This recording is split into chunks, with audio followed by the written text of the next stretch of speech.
നമസ്കാരം, news prime മലയാളത്തിലേക്ക് സ്വാഗതം. 2014 UPA ഭരണം അവസാനിക്കാറാകുന്ന സമയത്ത് ഡോളറിന് 55 രൂപയായിരുന്നു വില. നരേന്ദ്രമോദി ആദ്യമായി പ്രധാനമന്ത്രി കസേരയിൽ എത്തിയോടെ പറഞ്ഞത് കൃത്യമായും ഇന്ത്യൻ രൂപ ശക്തി പ്രാപിക്കും, 50-ന് താഴെ നിർത്തും എന്നുള്ള രീതിയിലുള്ള വാചകമടിയാണ്.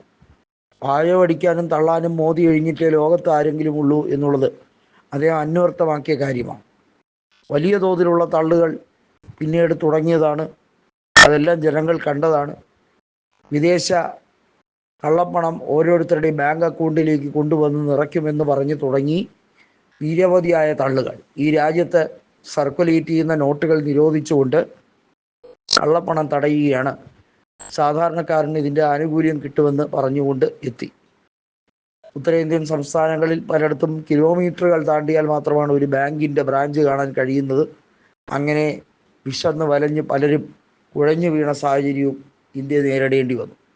ഇപ്പോഴിതാ ആഗോളതലത്തിൽ അമേരിക്ക വീണ്ടും നരേന്ദ്രമോദിയെ പരിഹാസ കഥാപാത്രമാക്കി മാറ്റിക്കൊണ്ടിരിക്കുമ്പോൾ ഈ രാജ്യം ആകെ അന്തം വിട്ടിരിക്കുന്ന അവസ്ഥയാണ്. നമ്മുടെ രാജ്യത്ത് ഇങ്ങനെ ഒരു തലവൻ രാജ്യത്തെ കുട്ടിച്ചോറാക്കിക്കൊണ്ടിരിക്കുന്നത് കണ്ട് നിസ്സഹായരായി നിൽക്കുന്ന രാഷ്ട്രീയ നേതാക്കൾ, പ്രത്യേകിച്ചും ഡൊണാൾഡ് ട്രംപിൻ്റെ അവകാശവാദങ്ങളാണ് എടുത്തു പറയേണ്ടത്.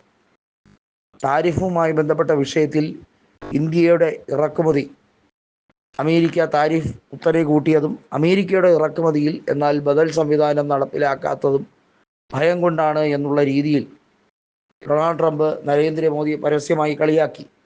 എഫ്സ്റ്റീൻ ഫയലുകളിൽ നരേന്ദ്രമോദിയുടെ പേര് നിരവധി തവണയായി പരാമർശിക്കപ്പെടുന്ന സാഹചര്യം ഉണ്ടായപ്പോൾ കോൺഗ്രസ്സുകാരുടെ ആരുടെയും പേരുകളില്ലല്ലോ, അതല്ലെങ്കിൽ അത്തരത്തിലുള്ള അനുഭവം പങ്കിട്ടില്ലല്ലോ എന്ന് ചോദിക്കുമ്പോൾ 2014 ശേഷം അങ്ങനെ കോൺഗ്രസ്സിന് ഒരു സാഹചര്യം കിട്ടിയില്ലല്ലോ എന്ന് പറയുന്ന വിഡ്ഢിത്തരം മാത്രമാണ് BJP വിളമ്പിക്കൊണ്ടിരിക്കുന്നത് എന്നുള്ളത് നമ്മൾ മനസ്സിലാക്കണം.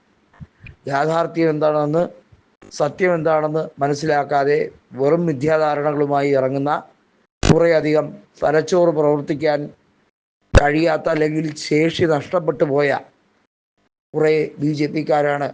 ഈ രാജ്യത്തിൻ്റെ കടിഞ്ഞാൺ അവരുടെ കയ്യിലാണ്, അല്ലെങ്കിൽ ബാറ്റൺ അവരുടെ കയ്യിലാണ് എന്നുള്ളതാണ് രാജ്യം നേരിടുന്ന ഏറ്റവും വലിയ നിസ്സഹായ അവസ്ഥ.